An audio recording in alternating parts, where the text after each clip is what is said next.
Existe a doença celíaca, que o indivíduo não pode ingerir glúten, senão ele vai ter um processo inflamatório intestinal, com síndrome absortiva, distensão abdominal e diarreia.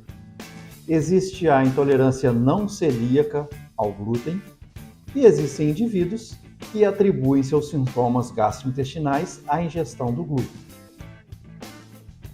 E esse trabalho que eu trouxe hoje foi um trabalho publicado no Lancet Gastroenterology and Hepatology, que ele pegou somente indivíduos que não têm doença celíaca, mas que se autoconsideram intolerantes ao glúten e aplicou um teste cego nesses pacientes para poder associar se os sintomas gastrointestinais que esse paciente refere ao ingerir glúten, se são realmente secundários à ingestão do glúten ou não.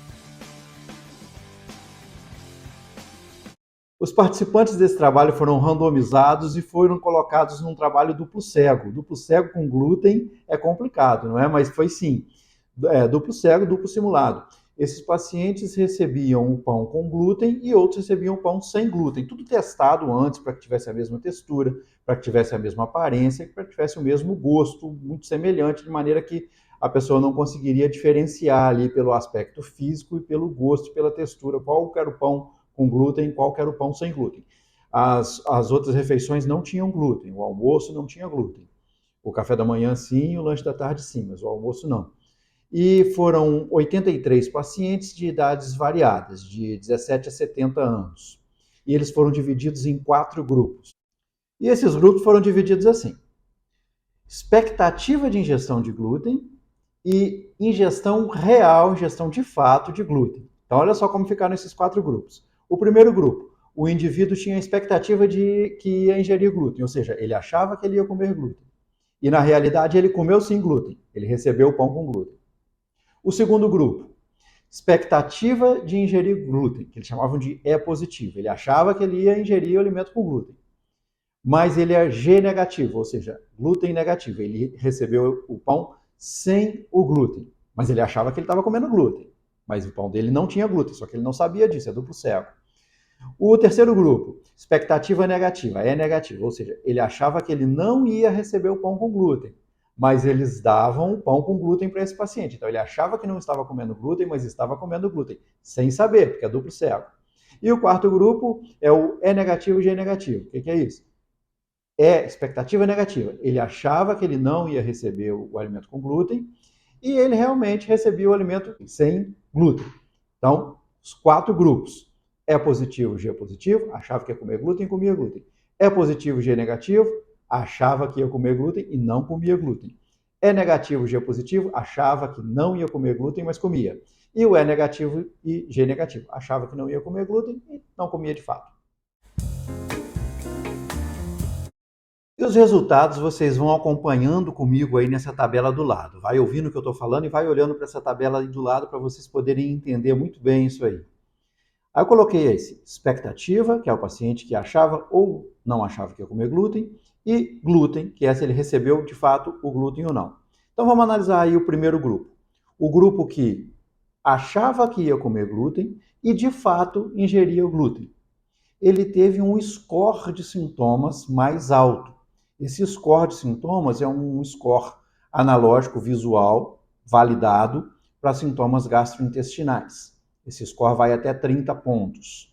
Então, o paciente que achou que ia comer glúten e que de fato comeu glúten, teve o score mais alto, 16,6 pontos. Agora vamos ver o segundo grupo. O segundo grupo é o paciente que achava que ia comer glúten, mas não ingeriu glúten. E ele teve um score de 11,7. Ele teve um score menor do que o paciente que achava que ia ingerir glúten e de fato ingeriu glúten. Mas calma aí, vamos ver o terceiro grupo. O terceiro grupo é o paciente que achava que não ia ingerir glúten, mas que de fato ingeriu glúten. Ele achava que ele não estava comendo pão com glúten, mas ele estava comendo pão com glúten. E olha como o score dele foi baixo, 6,9, bem mais baixo que os 2 anteriores. E por fim, o paciente que achava que não ia ingerir glúten e não ingeriu glúten mesmo. O pão dele não tinha glúten. Olha a pontuação dele, 7,4. Foi maior até do que o paciente que achava que não ia comer o glúten, mas comeu. Então, olha bem para essa escala. Olha como o paciente achar que vai ingerir o glúten sugestionou que ele tivesse os efeitos adversos. Trabalho interessantíssimo, muito bem desenhado, deve ter sido realmente trabalhoso para poder produzir esses pães, para poder randomizar esses grupos, não deve ter sido uma coisa fácil, não. Dá para a gente tirar algumas conclusões, fazer algumas reflexões desse trabalho aí. Uma coisa que os autores concordaram e que ficou bem claro no trabalho foi o efeito nocebo do glúten. Efeito placebo é o seguinte: eu vou tomar um medicamento e vou melhorar, mas aquele medicamento que eu tomei não era medicamento nenhum. Era um placebo, era uma substância inerte que não causaria efeito nenhum, mas eu tomei, eu achando que aquilo, acreditando que aquilo fosse um medicamento, eu melhorei. Isso é o efeito placebo. E o efeito nocebo é o contrário disso. Eu tomo uma substância inerte, achando que é um veneno, por exemplo. E aí eu passo mal, eu me sinto mal. Isso é um efeito nocebo. Eu fui sugestionado, achando que eu estava tomando um veneno, mas não estava tomando uma substância inerte, mas eu tive o efeito indesejado daquela substância. Isso é o efeito nocebo.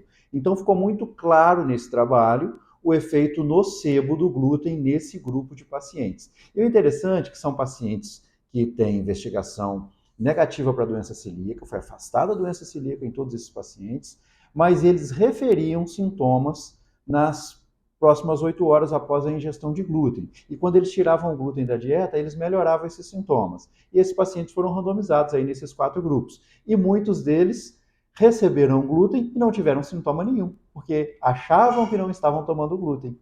E alguns deles receberam glúten e tiveram de fato sintomas.